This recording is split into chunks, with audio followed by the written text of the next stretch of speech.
প্রিয় 2020 সালের উচ্চ মাধ্যমিক পরীক্ষার্থীরা, তোমাদের সকলকে জানাচ্ছি আন্তরিক শুভেচ্ছা। আশা করি স্রষ্টার অশেষ রহমতে তোমরা সকলেই ভালো আছো। আমি আল্লাহর মতো ভালো আছি। সীতাকুণ্ড সরকারি মহিলা কলেজের অনলাইন ক্লাস অফ কেমিস্ট্রি ডিপার্টমেন্টের পক্ষ থেকে তোমাদের সকলকে জানাচ্ছি স্বাগত। সুপ্রিয় শিক্ষার্থী, আজকে তোমাদের অনুরোধে আমি জৈব রসায়নের পাঠ 33 নিয়ে আলোচনা করছি।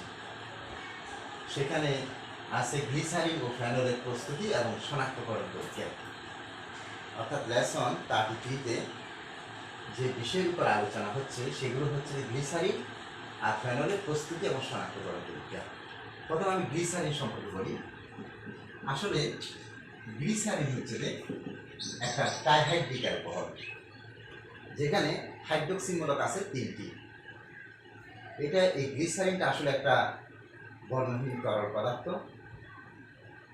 এটা স্বাদযুক্ত এবং ঘন সিরাপের মতো। এটা আসলে আমরা বিশেষ করে 3টা বস্তু থেকে প্রস্তুত করে থাকি।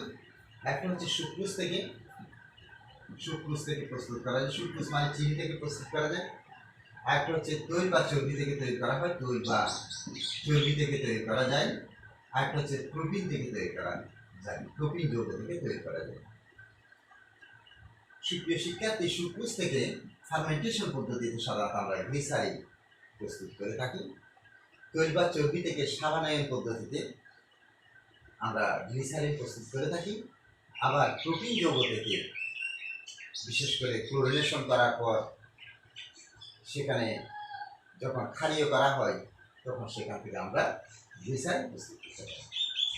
সুপ্রিয় শিক্ষার্থী, প্রথমে আমি সুক্রোজ থেকে কীভাবে গ্লিসারিন প্রস্তুত করা হয় সে সম্পর্কে একটু ধারণা দিচ্ছি। আসলে সুক্রোজ হচ্ছে C12H22O11, একটা কার্বোহাইড্রেট যৌগ। এই কার্বোহাইড্রেট যৌগকে যখন হাইড্রোলাইজ করবে এনজাইম নামক প্রবকের বসে এনজাইমটা আসলে হচ্ছে এখানে ব্যবহার করা হয় ডায়াস্টেস। 40 ডিগ্রি সেলসিয়াস তাপমাত্রায় আমরা সেখানে 2টা মনোহাইড্রিক কার্বোহাইড্রেট পাবো। মনোকার্বোহাইড্রেট, মনোসাইক্লিক কার্বোহাইড্রেট। একটা হচ্ছে C6H12O6, আর একটা কম্পাউন্ড C6H12O6। আসলে সুক্রোজকে যখন হাইড্রোলাইজ করা হয় তখন সেখানে গ্লুকোজ এবং ফ্রুক্টোজ পাওয়া যায়। সুক্রোজের মধ্যে গ্লুকোজ এবং ফ্রুক্টোজ এই 2টা উপাদান থাকে এবং এই গ্লুকোজ বা ফ্রুক্টোজকে যখন C6H12O6 এটাকে যখন আবার এনজাইম প্রবকের উপস্থিতি যখন উত্তপ্ত করা হয়, এনজাইম নামক প্রবকের উপস্থিতি যদি উত্তপ্ত করা হয় সেখানে প্রবক হিসেবে সোডিয়াম সালফেট আমরা ব্যবহার করতে পারি। তাপ দেওয়া হয় তখন সেখান থেকে আমরা গ্লিসারিন পেয়ে থাকি, যে CH2OH তারপর CH2OH এই কম্পাউন্ডটা পেয়ে থাকি এবং সেখানে তার সাথে উৎপন্ন হয় এলডিহাইড CH3CH2, এলডিহাইড উৎপন্ন হয় এবং সেখান থেকে আমরা কার্বন ডাইঅক্সাইড পেয়ে থাকি, প্লাস কার্বন ডাইঅক্সাইড। এই 3টা উৎপাদ সহ উৎপাদ হিসাবে ইথানল এবং কার্বন ডাইঅক্সাইড উৎপন্ন হয়। গ্লিসারিন হচ্ছে এখানে মেইন প্রোডাক্ট। এখানে কার্বন 6টা আছে, এখানে কার্বন 3, 3 দিয়ে 5, 5 রেখে 6, হাইড্রোজেন 12টা আছে, এখানে 2, 3, 4, 5, 6, 7, 8, 9, 10, 11, 12 হয়ে গেল। অক্সিজেন 6টা আছে, 1, 2, 3, 4, 5, 6। ঠিক এখানেও আমরা কার্বন 12টা আছে, হাইড্রোজেন এখানে 22, 22 দিয়ে 24, এখানে 24টা আছে, অক্সিজেন 11, 11 রেখে 12, 12টা আছে। তো এই পদ্ধতিতে সাধারণত আমরা সুক্রোজ থেকে গ্লিসারিন প্রস্তুত করতে পারি। সুপ্রিয় শিক্ষার্থী, এখন তৈল বা চর্বি থেকে আমরা কিভাবে গ্লিসারিন প্রস্তুত করবো সেটা দেখাবো। তৈল বা চর্বির সংকেত হচ্ছে আসলে এটা হচ্ছে উচ্চতর ফ্যাটি অ্যাসিডের এস্টার যৌগ। তৈল বা চর্বি এই যৌগগুলো হচ্ছে এক ধরনের এস্টার কম্পাউন্ড। এটি সাধারণত দেখতে হয় CH2O, C17H35। এটা আসলে একটা এস্টিয়ারেট, গ্লিসারাইল এস্টিয়ারেট আমরা বলতে পারি, যে এটার নাম হচ্ছে গ্লিসারাইল এস্টিয়ারেট। এই ধরনের একটা কম্পাউন্ড, যেটা হচ্ছে একটা এস্টার যৌগ, যেটাকে আমরা মনে করো এস্টার হিসেবে বলতে পারি। এটাকে তৈল বা চর্বি, এটাকে আমরা সাধারণত চর্বিও বলবো। কেন? এটা হচ্ছে একটা সম্পৃক্ত অ্যালকাইল মূলক। যদি অসম্পৃক্ত অ্যালকাইল মূলক হতো তখন সেটাকে আমরা তৈল হিসেবে চিহ্নিত করতাম। আর এখানে আমি আর দিয়েও দেখাতে পারি, আর দিলেও সেটা এস্টার। আসলে এস্টারের এখানে কার্যকরী মূলক আছে, ফাংশনাল গ্রুপ এস্টারের আছে, সেই জন্য আমি এই তৈল বা চর্বিকে সাধারণত আমরা এস্টার যৌগ বলে থাকি। এই এস্টার যৌগকে তুমি যখন সেখানে সোডিয়াম হাইড্রোক্সাইড দেবে অ্যাকুয়াস অবস্থায়, অর্থাৎ জলীয় ক্ষার, জল মিশ্রিত ক্ষার মিশ্রিত করবে, তখন সেখান থেকে তোমরা গ্লিসারিন পাবে, CH2OH, তারপর CH OH, তারপর আবার CH2OH গ্লিসারিন পাবে, প্লাস সেখানে তোমরা একটা সোডিয়াম এস্টিয়ারেট লবণ পাবে। সোডিয়াম এস্টিয়ারেট লবণ পাওয়া যাবে। সোডিয়াম এস্টিয়ারেট লবণটা হচ্ছে আসলে একটা সাবান। এটা একটা সাবান। আমরা সাধারণত সাবান প্রস্তুতির জন্য এই রিয়েকশনটা ব্যবহার করি। সাবানের শিল্প উৎপাদন সাধারণত এই রিয়েকশনটা ব্যবহার করা হয়। এখানে মনে করো যখন উচ্চতর ফ্যাটি অ্যাসিডের এস্টার কম্পাউন্ড, এই কম্পাউন্ডের মধ্যে যখন পানি মিশ্রিত ক্ষার মিশানো হবে, তখন সেখানে আমরা গ্লিসারিন পাই, এবং এখান থেকে আমরা সোডিয়াম এস্টিয়ারেট নামক একটা লবণ পেয়ে থাকি। সেই লবণটা হচ্ছে আসলে সাবান। সাবান কি? সুপ্রিয় শিক্ষার্থী, সাবান হচ্ছে উচ্চতর ফ্যাটি অ্যাসিডের সোডিয়াম বা পটাশিয়াম লবণকে আমরা সাবান বলে থাকি। এটা উচ্চতর ফ্যাটি অ্যাসিড এস্টার থেকে উৎপন্ন। এটা উচ্চতর ফ্যাটি অ্যাসিড যদি এখানে হাইড্রোজেন দিতাম, এস্টেরিক অ্যাসিড। এখন এখানে হাইড্রোজেনটা উঠে যখন সোডিয়াম দিলাম, তখন এটার নাম হয়ে গেল সোডিয়াম এস্টিয়ারেট। এটা একটা সাবান। এখন এই সাবানটা উৎপন্ন, আমি যদি সাবানটা উৎপন্ন করতে চাই প্র্যাকটিক্যালি, তাহলে এখানে যে দ্রবণটা উৎপন্ন হবে, সেই দ্রবণের মধ্যে যখন এই নিয়ম, অর্থাৎ যতটুকু দেওয়ার প্রয়োজন সোডিয়াম ক্লোরাইড নিয়ম মাফিক, যদি আমি সোডিয়াম ক্লোরাইড খাদ্য লবণ সেখানে মিশ্রিত করা হয়, তাহলে মিশ্রিত করার পরে যখন একটু আলোড়িত করা হবে, তখন দেখবে সাবানের প্রিসিপিটেট হবে। এরপর সাবানের প্রিসিপিটেটটা আলাদা করার পর তুমি মনে করে এটাকে সেপারেশন করো, প্রিসিপিটেট করবে, এটাকে সেপারেশন করবে। সেপারেশন করার পর এই বস্তুটাকে তুমি যখন একটা আকার উঠাবে, একটা পদার্থ সৃষ্টি হবে, সেটাকে যখন ওভেনে রাখবে, একটা শক্ত সাবানে পরিণত হয়ে যাবে। তবে যদি কোন সুগন্ধি পদার্থ, সুগন্ধিযুক্ত কোনো সাবান তৈরি করতে হয়, তাহলে এখানে সুগন্ধি পদার্থ দিতে হয়। তো এখান থেকে সাবানের যে পানিটা হবে, সেটাকে সাধারণত আমরা সুপ্লাই বলে থাকি। সুপ্লাই মানে সাবানের পানি, সাবানের লাই, অর্থাৎ একটা সাবানের পানি সেখানে উৎপন্ন করে। সুপ্রিয় শিক্ষার্থী, এবং সাধারণত ইন্ডাস্ট্রিতে সাবান তৈরি করা হয়, এবং পরীক্ষাগারে সাধারণত সাবানের একটা পরীক্ষাগার প্র্যাকটিক্যাল ছিল, হয়তো SSC-তে তোমরা করেছো, ইন্টার হয়তো নেই, এটা সাবান প্রস্তুত। এবার সাধারণত এই তৈল বা চর্বি থেকে আমরা গ্লিসারিন প্রস্তুত করতে পারি। সুপ্রিয় শিক্ষার্থী, প্রোটিন থেকে আমরা কিভাবে গ্লিসারিন প্রস্তুত করবো, এবং সেই রিয়েকশনটা দেখাবো। সাধারণত আমরা প্রোটিন বলতে বুঝি একটা অ্যালকিন যৌগ, 3 কার্বন বিশিষ্ট অ্যালকিন যৌগ, যেটাকে আমরা প্রোটিন বলে থাকি। এই প্রোটিনের মধ্যে, প্রোটিনকে যখন তুমি ক্লোরিনেশন করবে সূর্যালোকে, তখন সেখানে তুমি কি পাবে? সেখানে পাবে ট্রিক্লোরোপ্রোপিন পাবে। ট্রিক্লোরোপ্রোপিন প্লাস হাইড্রোজেন ক্লোরাইড গ্যাস আলাদা হবে। এই ক্লোরিন কি করবে? এই কার্বনকে আক্রমণ করবে, এগুলোর সাথে রিয়েকশন হবে। কোনো সংযোজন দিতে এইবার অংশ নেবে না। সূর্যালোকে দেখা যাবে এই ক্লোরিন এই কার্বনকে আক্রমণ করে সেখানে ট্রিক্লোরোপ্রোপিন গ্রুপ 1E উৎপন্ন করবে। এই ট্রিক্লোরোগ্রুপ 1E এর মধ্যে যখন তুমি সোডিয়াম হাইড্রোক্সাইড বা পটাশিয়াম হাইড্রোক্সাইড দেবে অ্যাকুয়াস অবস্থায়, তখন সেখানে এই ক্লোরিনটা প্রতিস্থাপিত হবে। প্রতিস্থাপিত হয়ে কি যৌগ উৎপন্ন করবে? প্রতিস্থাপিত হয়ে উৎপন্ন করবে যে 2-in-1-ol, এই ধরনের একটা কম্পাউন্ড সৃষ্টি করবে। 2-in-1-ol নামক একটা যৌগ উৎপন্ন করবে।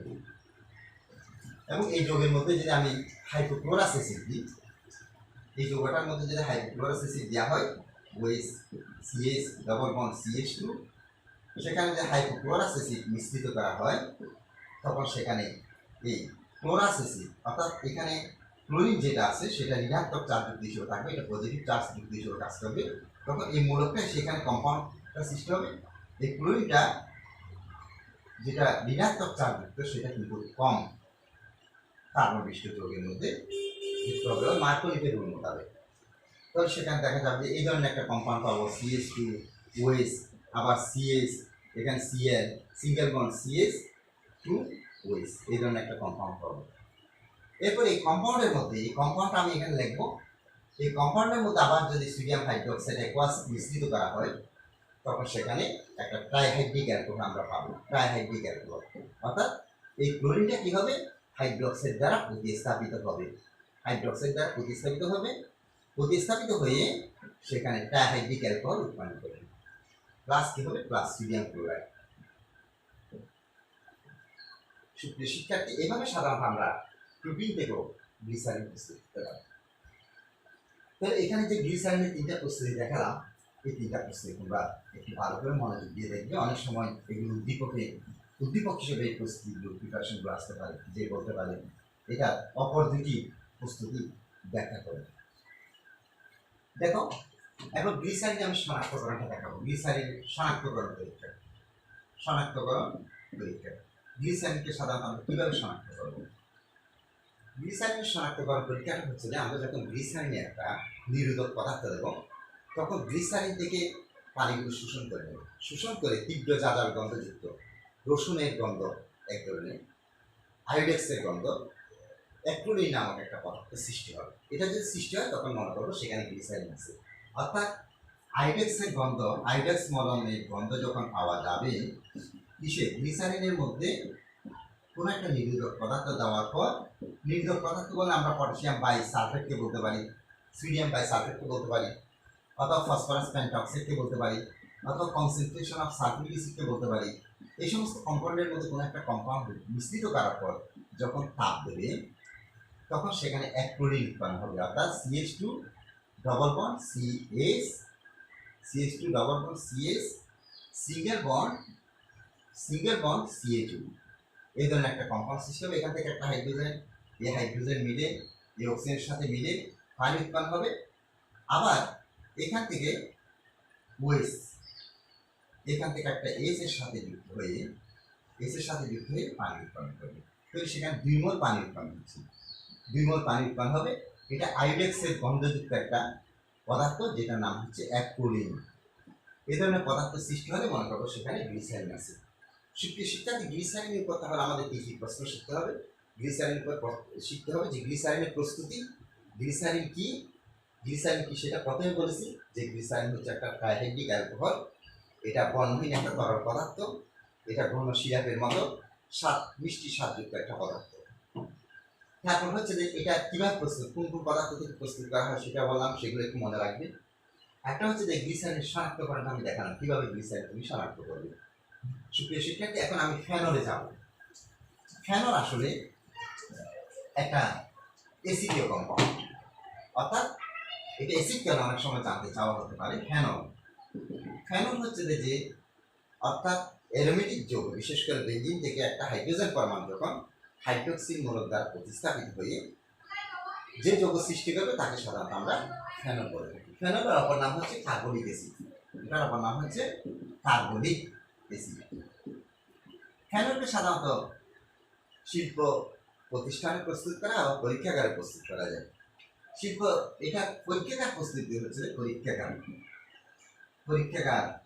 প্রস্তুতি।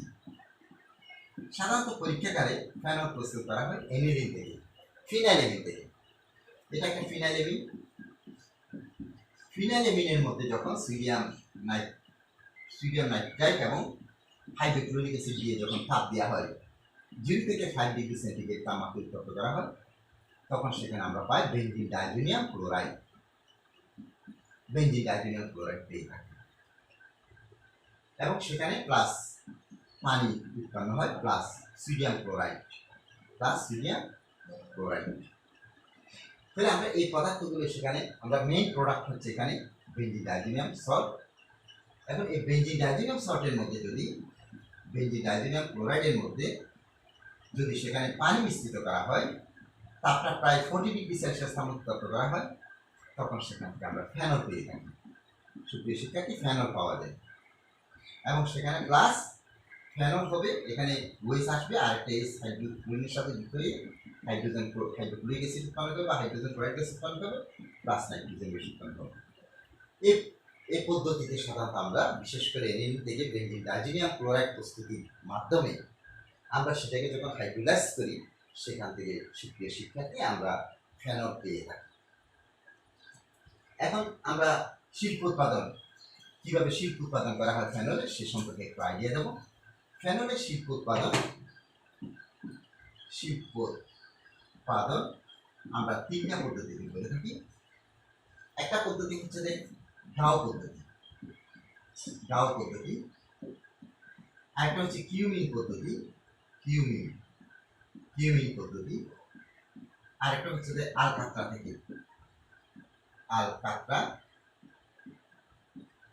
থেকে আমরা ফেনল প্রস্তুত করে থাকি। সুপ্রিয় শিক্ষার্থী, খুবই ইম্পর্টেন্ট এই প্রসেসগুলো। এগুলো অনেক সময় পদ্ধতিগুলো উদ্দীপকে থাকতে পারে। উদ্দীপকে দেখবে ফেনল, এটা ফেনল পাওয়া যাবে, হয়তো এটা বিসি এই ধরনের দিয়ে বলতে পারে। তারপর সেখান থেকে বাকি ওটা আলকাত্রা থেকে এটা কীভাবে প্রস্তুত করা সেটা দেওয়া হতে পারে। এরকম এই তিনটা পদ্ধতি আসলে ইম্পর্টেন্ট। এগুলো তোমাদের জন্য এবারে পরীক্ষার্থীদের জন্য খুবই ইম্পর্টেন্ট একটা অংশ, ফেনল আর গ্লিসারিন। সুপ্রিয় শিক্ষার্থী, ডাও পদ্ধতি আমরা কিভাবে ফেনল প্রস্তুত করবো, কিউমিন পদ্ধতি এবং আলকাত্রা থেকে। আসলে ডাও পদ্ধতিতে ফেনলের শিল্প উৎপাদন করা হয় বেঞ্জিন থেকে বা ক্লোরোবেঞ্জিন থেকে ফেনল উৎপাদন। আর কিউমিন, এটা একজন ডাও একজন বিজ্ঞানী। কিউমিন হচ্ছে একটা যৌগের নাম, আলকাত্রা একটা যৌগের নাম। এগুলো বিভিন্ন যৌগ থেকে উৎপাদিত। কিন্তু ডাও বিজ্ঞানী ডাও উনি ফেনল প্রস্তুতির একটা পদ্ধতি মনে করে ব্যাখ্যা দিয়েছেন এবং এই পদ্ধতিতে সাধারণত ফেনল প্রস্তুত করা সম্ভব। তাই এই ওনার নাম অনুসারে এই পদ্ধতিটার নাম দেওয়া হচ্ছে ডাও পদ্ধতি। সুপ্রিয় শিক্ষার্থী, বেঞ্জিন থেকে সাধারণত আমরা যখন ফেনল প্রস্তুত করবো, ডাও পদ্ধতিতে আমি ব্যাখ্যা করতেছি। বেঞ্জিনকে তুমি ক্লোরিনেশন করলে অনাত্র অ্যালুমিনিয়াম ক্লোরাইডের উপস্থিতিতে যখন তাপ দেবে সেখানে কি পাবে, ক্লোরোবেঞ্জিন পাবে প্লাস হাইড্রোজেন ক্লোরাইড গ্যাস। এবং এই ক্লোরোবেঞ্জিনকে যখন তুমি মিশ্রিত করবে, ক্লোরিন বেঞ্জিনের যখন সোডিয়াম হাইড্রোক্সাইড মিশ্রিত করবে এবং সেখানে 350 ডিগ্রি সেলসিয়াস তাপমাত্রা যখন উত্তপ্ত করবে, 150 অ্যাটমসফিয়ার চাপ সেখানে প্রয়োগ করবে, তখন তুমি সেখানে সোডিয়াম ফিনেট পাবে প্লাস হাইড্রোক্লোরিক অ্যাসিড পাবে। এবং উৎপন্ন সোডিয়াম ফিনেটকে যখন হাইড্রোক্লোরিক অ্যাসিড মিশ্রিত করে তাপ দেওয়া হবে, উত্তপ্ত করা হবে, তখন সেখান থেকে তোমরা কী পাবে, ফেনল পাবে। সুপ্রিয় শিক্ষার্থী, এবার ফেনল পাবে প্লাস সোডিয়াম ক্লোরাইড পাবে। তোমরা মনে করিও না যে এখানে ফেনলের হাইড্রোক্সি মূলকটা মনে করে এই প্রান্তে দিয়েছি, যে কোনো জায়গায় তুমি এটা ব্যবহার করতে পারো। এরকম বেঞ্জিন করবে যে কোনো জায়গায় যদি এই ওএইচ মূলকটা মনে করে বসাও, সেটার নামই হল ফেনল। আসলে ফেনল তো তিন ধরনের ফেনল আছে, কিছু আছে মনোহাইড্রিক ফেনল, কিছু আছে ডাইহাইড্রিক ফেনল, কিছু আছে ট্রাইহাইড্রিক ফেনল। যেমন যে সমস্ত ফেনল যোগে একটা হাইড্রোক্সি মূলক থাকবে সেটাকে আমরা মনোহাইড্রিক ফেনল বলে থাকি। যদি কোনো যোগে যদি দুইটা হাইড্রোক্সি মূলক থাকে তখন সেটাকে আমরা ডাইহাইড্রিক ফেনল বলে থাকি। আর যদি তিনটা থাকে তখন সেটাকে ট্রাইহাইড্রিক ফেনল বলা হয়। যে কোনো জায়গায় আমি তিনটা, মানে তো তোমাকে একজন স্যার বললেন একটা ডাইহাইড্রিক ফেনলের সংখ্যা দেখো, তিনি বলবে স্যার এটা হচ্ছে ডাইহাইড্রিক ফেনল সংখ্যা, এটা হচ্ছে কিরকম 1,2 ডাইহাইড্রোক্সি বেঞ্জিন। আসলে অর্থ হাইড্রোক্সি ফেনল, এটা বলা যাবে অর্থ হাইড্রোক্সি ফেনল, অর্থ ডাইহাইড্রোক্সি ফেনল। আর যদি একটা ট্রাইহাইড্রিক ফেনল বলে তাহলে এইভাবে সংখ্যাটা লিখবে, অর্থ মেটা অর্থাৎ 2, 3 ডাইহাইড্রোক্সি ফেনল, অর্থাৎ 1, 2, 3 ডাইহাইড্রোক্সি বেঞ্জিন। এটা আমি এভাবে তিনটা হাইড্রোক্সি মূলক দেওয়া মানে হবে সেটা ট্রাইহাইড্রিক ফেনল। এখানে কিন্তু কার্বন কয়টা আছে, কার্বন 6টা আছে ঠিক, কিন্তু হাইড্রোজেন 1, 2, 3 এখানে 3টা আছে H3, আর সেখানে OH আছে কয়টা, 3টা। এটা হচ্ছে ট্রাইহাইড্রোক্সি ফেনল। সুপ্রিয় শিক্ষার্থী, ডাও পদ্ধতিতে আমি ফেনলের এই প্রস্তুতিগুলো দেখালাম। এরপর যাবো কিউমিন পদ্ধতি মানে আসলে প্রোটিন থেকে সাধারণত আমরা ফেনল প্রস্তুত করে থাকি। এটা নাম হচ্ছে কিউমিন নয়, এটা হচ্ছে একটা প্রোটিনকে আমি যখন বেঞ্জিনের সাথে বিক্রিয়া ঘটাবো, একটা অ্যালকাইলেশন বিক্রিয়া যখন ঘটাবো তখন সেখান থেকে আইসোপ্রোপাইল বেঞ্জিন পাবো। এই আইসোপ্রোপাইল বেঞ্জিন যৌগটা হচ্ছে কিউমিন, এটা বাণিজ্যিক নাম হচ্ছে কিউমিন। এই যে মনে করো এটা প্রোটিন, সেখানে আমরা কি যোগ করবো, সেখানে আমি মনে করো বেঞ্জিন মিশ্রিত করলাম। বেঞ্জিন মিশ্রিত করার পর এখানে যখন অ্যালুমিনিয়াম ক্লোরাইড এর উপস্থিতি, অনাদ্র অ্যালুমিনিয়াম ক্লোরাইডের উপস্থিতি দেখা যাবে যে এখানে মনে করো আইসোপ্রোপাইল বেঞ্জিন পাবো। আইসোপ্রোপাইল বেঞ্জিন পাওয়া যাবে, এরকম একটা আইসোপ্রোপাইল বেঞ্জিন পাবো। এই আইসোপ্রোপাইল বেঞ্জিনের বাণিজ্যিক নাম হচ্ছে কিউমিন, বাণিজ্যিক নাম হচ্ছে কিউমিন। এই কিউমিনের মধ্যে আমি যখন অক্সিজেন দেবো, অক্সিজেন মিশ্রিত করব, তখন সেখান থেকে আমি কিউমিন পারঅক্সাইড পাবো। সুপ্রিয় শিক্ষার্থী, এখানে আমরা কিউমিন পারঅক্সাইড পাবো, এটার নাম হচ্ছে কিউমিন পারঅক্সাইড। এখন এই কিউমিন পারঅক্সাইডের মধ্যে যখন ক্রোমিক অক্সাইড দেবে, অক্সাইড দিয়ে যখন 500 ডিগ্রি সেলসিয়াস তাপমাত্রা উত্তপ্ত করবে, তখন সেখান থেকে তুমি ফেনল পাবে, ফেনল পাবে এবং প্লাস সেখানে প্রোপানল পাবে। এভাবে সাধারণত আমরা কিউমিন পদ্ধতিতে ফেনল প্রস্তুত করতে পারি। সুপ্রিয় শিক্ষার্থী, এরপরে আমি আলকাতরা থেকে কিভাবে, কোলতাপ থেকে বা আলকাতরা থেকে কিভাবে ফেনল প্রস্তুত করা হয় সে সম্পর্কে একটু আইডিয়া দেবো। আসলে আলকাতরাটা হচ্ছে কি? আলকাতরা হচ্ছে যে কাঠের বিধ্বংসী পাতনের মাধ্যমে, অর্থাৎ কাঠকে যখন ছোট ছোট কাঁচা কাঠকে যখন একটা রিটর্টে নিয়ে 400 থেকে 500 ডিগ্রি সেলসিয়াস তাপমাত্রা উত্তপ্ত করা হয়, তখন সেখান থেকে কিছু গাঢ় তরল পদার্থ সৃষ্টি হয়, যেটাকে আমরা আলকাতরা বলে থাকি। 21 মিনিট। এই আলকাতরার মধ্যে সাধারণত 3 ধরনের পদার্থ থাকে। আলকাতরা অনেক ধরনের পদার্থ থাকে, এবং আমি 3 ধরনের বলবো। এটাকে তুমি যখন 170 থেকে 230 ডিগ্রি সেলসিয়াস তাপমাত্রা উত্তপ্ত করবে, তখন সেখান থেকে এক ধরনের তৈল পাবো, সেটার নাম হচ্ছে মধ্যম তৈল। মধ্যম তৈল পাবো। এই মধ্যম তৈলের মধ্যে কিন্তু 2 ধরনের পদার্থ থাকে। কি কি পদার্থ থাকে? এখানে ফেনল থাকে, ফেনল থাকবে, এখানে কি কি থাকবে? ফেনল থাকবে, ক্রিসল থাকবে, ন্যাফথালিন থাকবে। এই 3 ধরনের পদার্থ থাকবে মধ্যম তৈলে। এখন এই মধ্যম তৈলের মধ্যে যে ফেনল বস্তুটার সাথে আরো 2টা বস্তু অপদ্রব্য থাকে। এই 2টা অপদ্রব্য থেকে এই ফেনলটাকে আলাদা করে আনতে হবে। তাহলে এখানে এগুলোর মধ্যে মনে করো যখন সোডিয়াম হাইড্রোক্সাইড দেবে, তখন ক্রিসল, ন্যাফথালিন এগুলো কিন্তু সোডিয়াম হাইড্রোক্সাইডের সাথে রিঅ্যাকশন করবে না। 10% সোডিয়াম হাইড্রোক্সাইড, 10% সোডিয়াম হাইড্রোক্সাইড যখন মিশ্রিত করবে, তখন এখান থেকে তুমি সোডিয়াম ফিনেট পাবে। কিভাবে? সোডিয়াম ফিনেট পাবে, এবং প্লাস ওয়াটার উৎপন্ন হবে। যেমন এখানে সোডিয়াম হাইড্রোক্সাইড দেওয়ার পর সেখানে ওয়াটারটা আলাদা হবে। এটা ফেনল, অর্থাৎ আসলে মূল রিঅ্যাকশনটা হচ্ছে এই ফেনলের সাথে, এই ফেনলটা হচ্ছে এটা ফেনল। এই ফেনলের মধ্যে যখন তুমি সোডিয়াম হাইড্রোক্সাইড দেবে, 10% সোডিয়াম হাইড্রোক্সাইড দেবে, তখন সেখানে সোডিয়াম ফিনেট পাবে। এই সোডিয়াম ফিনেটের মধ্যে যদি কার্বন ডাইঅক্সাইড গ্যাস মিশ্রিত করে যদি হাইড্রোলাইজ করো, তখন সেখান থেকে তুমি সেখান থেকে ফেনল পাবে, বিশুদ্ধ ফেনল পাবে। যে এটা সোডিয়াম ফিনেট, এই সোডিয়াম ফিনেটের মধ্যে যদি পানি প্লাস কার্বন ডাইঅক্সাইড মিশ্রিত করো, তখন সেখানে তুমি ফেনল পাবে। প্লাস কি হবে? ফেনল পাবে plus sodium carbonate, sodium bicarbonate উৎপন্ন হবে।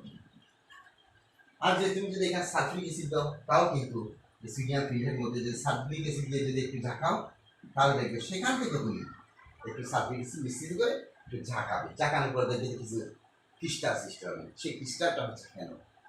এটা আসলে শীতকালে এটা 70 ডিগ্রি সেলসিয়াস তাপমাত্রার মধ্যে এটা ক্রিস্টাল হয়ে যায়। শীতকালে দেখবে এটা ক্রিস্টাল টাইপের, মনে করো লালচে টাইপের, মিষ্টির মতো, এমনি বর্ণহীন। এটা লালচে হয়ে যায় বিভিন্ন অপদ্রব্য সেখানে থাকার কারণে হয়ে যাবে। কার্বনিক অ্যাসিড যেটাকে বলা হয়, এটা অ্যাসিডীয়, কিন্তু দুর্বল অ্যাসিড। এটার মধ্যে উৎপন্ন হবে, তাও ফেনল উৎপন্ন হবে প্লাস সোডিয়াম সালফেট উৎপন্ন হবে। বা এখানে যদি সালফিউরিক অ্যাসিড দাও, এটা যদি সালফিউরিক অ্যাসিড দাও, সালফাইড উৎপন্ন হবে। যে কোনো একটা দিয়ে সাধারণত আমরা ফেনল উৎপন্ন করতে পারি। সুপ্রিয় শিক্ষার্থী, এগুলি ছিল ফেনলের প্রস্তুতি। এখন দেখাবো ফেনলের বিশেষ ধরনের কিছু বিক্রিয়া আছে, সেগুলো নিয়ে আলোচনা করবো। ফেনলের বিশেষ ধরনের বিক্রিয়া বলতে আমরা বুঝি ফেনল কতগুলো রিঅ্যাকশন শো করে, বিশেষ করে মনে করো রাইমান টাইমের রিঅ্যাকশন, বিক্রিয়া। রাইমার থাইমেন বিক্রিয়া। এগুলো হচ্ছে ফেনলের বিশেষ ধরনের বিক্রিয়া। ফেনলের বিশেষ ধরনের বিক্রিয়া। রাইমার থাইমেন বিক্রিয়া আছে, কাপলিং বিক্রিয়া আছে, কাপলিং বা যুগলাইন বিক্রিয়া, কাপলিং বিক্রিয়া। আরেকটা বিক্রিয়া আছে কুক বিক্রিয়া, কোল্ড রিঅ্যাকশন। এই বিক্রিয়াগুলো সাধারণত ফেনলের বিশেষ ধরনের বিক্রিয়া, ফেনলের স্পেশাল রিঅ্যাকশন। তাহলে এখন রাইমার থাইমেন বিক্রিয়াটা আসলে কি? রাইমার থাইমেন বিক্রিয়া হচ্ছে বেঞ্জিন থেকে ফেনল থেকে বেনজালডিহাইড উৎপাদন। এই বিক্রিয়াটাকে সাধারণত আমরা কি বলি? রাইমার থাইমেন রিঅ্যাকশন বলে থাকি। এই ফেনলের মধ্যে যখন ক্লোরোফর্ম দেওয়া হবে, তার মধ্যে সোডিয়াম হাইড্রোক্সাইড মিশ্রিত করা হবে, তখন সেখান থেকে তুমি স্যালিসাইলডিহাইড পাবে। স্যালিসাইলডিহাইড পাবে plus sodium chloride, salicylaldehyde plus sodium chloride plus পানি। প্রায় 60 ডিগ্রি সেলসিয়াস তাপমাত্রা উৎপত্তি করলে এই বস্তুটা পাওয়া যাবে। এই বিক্রিয়াটাকে বলা হয় রাইমার থাইমেন বিক্রিয়া। অনেক সময় পরীক্ষা আসতে পারে রাইমার থাইমেন বিক্রিয়াটি লিখো বা বলতে কি বুঝো, বিভিন্ন প্রশ্ন। তৈরি এই বলবে 60 ডিগ্রি সেলসিয়াস তাপমাত্রায় ফেনলের সাথে ক্লোরোফর্ম এবং জলীয় সোডিয়াম হাইড্রোক্সাইড মিশ্রিত করলে স্যালিসাইলডিহাইড উৎপন্ন হয়। এই বিক্রিয়াকে রাইমার থাইমেন বিক্রিয়া বলে। তার বিক্রিয়াটা দেখা যায়, তার দিয়ে দিতে হবে। এটার একটা ইউকের পদের নাম হচ্ছে 2 হাইড্রোক্সি বেনজালডিহাইড। কারণ এখানে এই ডিহাইডের সক্রিয়তা হাইড্রোক্সি মৌলের তুলনায় বেশি। আরেকটা রিঅ্যাকশন হচ্ছে কাপলিং বিক্রিয়া। কাপলিং বিক্রিয়াটা আসলে এই ফেনলের সাথে বেনজিন ডাইজোনিয়াম ক্লোরাইডের বিক্রিয়া। এটা বেনজিন ডাইজোনিয়াম ক্লোরাইডের শনাক্তকরণও ঘটে। এই ফেনলের মধ্যে বেনজিন ডাইজোনিয়াম ক্লোরাইড মিশ্রিত করে 2-4 ফোঁটা সোডিয়াম হাইড্রোক্সাইড মিশ্রিত করবে, করলে দেখবে সেখানে কমলা বর্ণের প্রিসিপিটেট করবে, অরেঞ্জ কালারে প্রিসিপিটেট করবে, কমলা বর্ণের অপেক্ষা করবে, তখন মনে করবে সেখানে বেনজিন ডাইজোনিয়াম সল্ট আছে। তাহলে এই বিক্রিয়া এখানে কি উৎপন্ন হবে? এখানে উৎপন্ন হবে প্যারাহাইড্রোক্সি এজোবেনজিন। প্যারাহাইড্রোক্সি এজোবেনজিন এই ধরনের একটা কম্পাউন্ড পাবো, যেটার নাম হচ্ছে প্যারাহাইড্রোক্সি এজোবেনজিন প্লাস হাইড্রোক্লোরিক অ্যাসিড। এখানে প্যারা পজিশন থেকে একটা হাইড্রোজেন এই ক্লোরিন দ্বারা প্রতিস্থাপিত হবে। এই বন্ডের সাথে এই নাইট্রোজেন ডবল বন্ড যুক্ত হয়ে প্যারাহাইড্রোক্সি এজোবেনজিন উৎপন্ন করবে। এটা কমলা পদক্ষেপ করবে, তখন মনে করবে সেখানে কি আছে? সেখানে বেনজিন ডাইজোনিয়াম সল্ট আছে। এটা বেনজিন ডাইজোনিয়াম সল্টের একটা শনাক্তকরণ। ফেনলের নয়, ফেনলের শনাক্তকরণ আবার আছে অন্য ধরনের। এরপর আরেকটা হচ্ছে কোড রিঅ্যাকশন। কোড রিঅ্যাকশনটা আসলে হচ্ছে যে এই যে ফেনল আছে, ফেনলের সাথে যখন তুমি সোডিয়াম হাইড্রোক্সাইড মিশ্রিত করবে, তখন সেখানে সোডিয়াম ফিনেট পাবে, সোডিয়াম ফিনেট প্লাস কি হবে? Plus water. আবার এই সোডিয়াম ফিনেটের মধ্যে তুমি যদি কার্বন ডাইঅক্সাইড মিশ্রিত করো, কার্বন ডাইঅক্সাইড, এখানে যদি কার্বন ডাইঅক্সাইড মিশ্রিত করা হয়, প্লাস সেখানে যদি 125 ডিগ্রি সেন্টিগ্রেড তাপমাত্রায় 4 থেকে 7 অ্যাটমসফিয়ার চাপ যদি সেখানে অ্যাড করা হয়, তখন সেখানে সোডিয়াম স্যালিসাইলেট পাবে, ONA তার COOH, সোডিয়াম স্যালিসাইলেট পাওয়া যাবে। এই সোডিয়াম স্যালিসাইলেটের মধ্যে যখন হাইড্রোক্লোরিক অ্যাসিড দেবে, তখন সেখানে তুমি স্যালিসাইলিক অ্যাসিড পাবে, salicylic acid plus sodium chloride. অর্থাৎ ফেনল থেকে স্যালিসাইলিক অ্যাসিড উৎপাদনের বিক্রিয়াটাকে বলা হয় কোল্ড রিঅ্যাকশন। আর ফেনল থেকে প্যারাহাইড্রোক্সি এজোবেনজিন উৎপন্ন করা বিক্রিয়াটাকে বলা হয় কাপলিং বিক্রিয়া। আর ফেনল থেকে স্যালিসাইলডিহাইড উৎপন্ন করার বিক্রিয়াটাকে বলা হয় রাইমার থাইমেন বিক্রিয়া।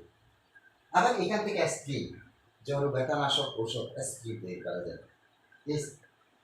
অর্থোহাইড্রোক্সি বেনজিন কার্বক্সিলিক অ্যাসিডের মধ্যে যদি অ্যাসিডের জাত, বিশেষ করে acid anhydride, acetic acid, acid chloride, এগুলো যদি মিশ্রিত করা হয়, তাহলে সেখান থেকে আমরা কী পাবো? অ্যাসপ্রিন, অর্থাৎ 1,2 অক্সো ইথানয়েল বেনজিন কার্বক্সিলিক অ্যাসিড, অ্যাসপ্রিনের রাসায়নিক নাম। সুপ্রিয় শিক্ষার্থী, এগুলো দেখালাম আমি ফেনলের বিশেষ ধরনের বিক্রিয়া। ফেনল আবার অম্লধর্মী পদার্থ, এটার পক্ষে কিছু যুক্তি আছে। ফেনলকে আমরা অম্লধর্মী পদার্থ কেন বলি?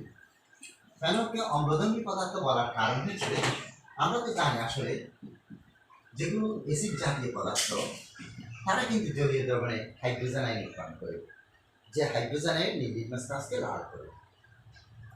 অর্থাৎ এটা যখন পানির মধ্যে মিশ্রিত করা হবে, একটা কারণ হচ্ছে পানির সাথে বিক্রিয়া করে সে হাইড্রোজেন আয়ন উৎপন্ন করবে, যে হাইড্রোজেন আয়ন নিউট্রনস গাছকে লাল করবে। আরেকটা কারণ হচ্ছে যে এটা ক্ষারের সাথে বিক্রিয়া করে লবণ ও পানি উৎপন্ন করবে। যে মনে করেন এটা যখন পানির সাথে রিয়েকশন করবে তখন সেখানে ফিনক্সি আয়ন উৎপন্ন করবে, 30 মিনিট। হাইড্রোনিয়াম আয়ন উৎপন্ন করবে। আবার মনে করো এই হাইড্রোনিয়াম আয়ন বিয়োজিত হয়ে দেখবে সেখানে পানি উৎপন্ন করে প্লাস প্রোটন উৎপন্ন করবে, যে প্রোটনটা কি করবে লিটমাস কাগজকে লাল করে, লিটমাস কাগজকে লাল করবে। তখন মনে করবে সেখানে ফেনল, এটা হচ্ছে ফেনলের অম্লজনিতার একটা পরীক্ষা। একটা পরীক্ষা আছে ফেনল ক্ষারের সাথে রিয়েকশন করে, এটাও কিন্তু সুপ্রিয় শিক্ষার্থী আসতে পারে। ফেনল ক্ষারের সাথে সোডিয়াম হাইড্রোক্সাইডের সাথে বিক্রিয়া করে লবণ ও পানি উৎপন্ন করে, সোডিয়াম ফিনেট প্লাস পানি উৎপন্ন করে, লবণ ও পানি উৎপন্ন করে। এই দুইটা বিক্রিয়ার জন্য সাধারণত আমরা ফেনলকে অম্লজনক পদার্থ বলে থাকি। সুপ্রিয় শিক্ষার্থী, তাহলে আজকে এতটুকু থাক। আগামী দিনে আমি শনাক্তকরণগুলো করাবো, এর সাথে আরো কিছু বিক্রিয়া দেখাবো। 33 নম্বর পাঠ আমরা এখানে কিন্তু কমপ্লিট হয় নাই, এটা আরো একটু আলোচনা করতে হবে। আজকে এতটুকু থাক। এটা যা করালাম সেটার উপর একটা আমি বাসার কাজ দিচ্ছি, তোমরা এগুলো বাসায় করবে। তাহলে আমি আজকে কি কি করালাম সুপ্রিয় শিক্ষার্থী? গ্লিসারিন কি করালাম, গ্লিসারিনের প্রস্তুতি করালাম, গ্লিসারিনের শনাক্তকরণ করালাম, ফেনল কি, ফেনলের ক্লাসিফিকেশন করালাম, ফেনলের পরীক্ষার প্রস্তুতি, ফেনলের শিল্প উৎপাদন করালাম। তারপর হচ্ছে ফেনলের বিশেষ ধরনের বিক্রিয়া, রাইমাটাইম রিয়েকশন, গোল্ড রিয়েকশন, কাপিং রিয়েকশন, সেগুলো করালাম। ফেনল যে অম্লধর্মী কেন সেগুলো করালাম। সেগুলো আজকে আমি একটা বাসার কাজ দিচ্ছি, তোমরা বাসার কাজটা বাসায় বসে করবে। বাসার কাজ আজকে তোমাদের সাথে অনলাইন ক্লাস হচ্ছে যে 40তম অনলাইন ক্লাস। তাহলে উদ্দীপকটা হচ্ছে 40 নম্বর উদ্দীপক, উদ্দীপক 40। এখানে মনে করো একটা উদ্দীপক দেওয়া হচ্ছে, মনে করো এটার নাম হচ্ছে বেনজিন ডাইজোনিয়াম ক্লোরাইড। সেখানে পানি দেবো, পানি দেওয়ার পরে মনে করো একটা 40 ডিগ্রি সেলসিয়াস আমাদের যখন উত্তপ্ত করবো একটা কম্পাউন্ড পাবো প্লাস সহ উৎপাদ, এখানে একটা কম্পাউন্ড পাবো এ। এটা একটা উদ্দীপক মনে করো। এই উদ্দীপকের আলোকে নিম্নোক্ত প্রশ্নসমূহে উত্তর দাও। কদি আমি দিচ্ছি যে সাবানায়ন কি, সাবানায়ন কি, এটা আমি করালাম যে তৈল বা চর্বি থেকে যে সাবান উৎপাদন করবো সেই প্রক্রিয়াটাকে সাধারণত আমরা কি বলি, সাবানায়ন বলে থাকি। কদি আমি দিচ্ছি গ্লিসারিনের শনাক্তকরণ, গ্লিসারিনের শনাক্তকরণ পরীক্ষা, পরীক্ষা পরীক্ষা সমীকরণ সহ লিখো, সমীকরণ সহ লিখো, অর্থাৎ সমীকরণ করবে এবং বর্ণনা করবে। গ দিয়ে দিচ্ছি উদ্দীপকে, উদ্দীপকে এক যৌগটি, এক যৌগটি, যৌগটি পরীক্ষাগারে দিকে প্রস্তুতি, পরীক্ষাগার পরীক্ষাগার না, পরীক্ষাগার প্রস্তুতি এখানে দেয়া আছে। উদ্দীপকের এক যৌগের শিল্প উৎপাদনে, শিল্প উৎপাদনে শিল্প উৎপাদনে একটি প্রস্তুতি, শিল্প উৎপাদনের একটি প্রস্তুতি, শিল্প উৎপাদন প্রস্তুতি আর কি, একটি প্রস্তুতি সমীকরণ সহ সহ ব্যাখ্যা করো, ব্যাখ্যা করো। গণাঙ্ক দিচ্ছি উদ্দীপকের, উদ্দীপকের এক যৌগটি, এক যৌগটি অম্লীয় প্রকৃতি, প্রকৃতি কিনা, প্রকৃতি কিনা এবং এর বিশেষ ধরনের, এর বিশেষ ধরনের, বিশেষ ধরনের বিক্রিয়া সমূহ, সমূহ বিক্রিয়া সমূহ সমীকরণ সহ সহ বিশ্লেষণ করো, করো। এটা সুপ্রিয় শিক্ষক সাবানায়ন কি 1 নম্বর, গ্লিসারিনের শনাক্তকরণ পরীক্ষা সমীকরণ সহ লিখে 2 নম্বর, উদ্দীপকের এক যৌগ মানে ফেনলের শিল্প উৎপাদনে একটা প্রস্তুতি সমীকরণ সহ ব্যাখ্যা করে 3 নম্বর।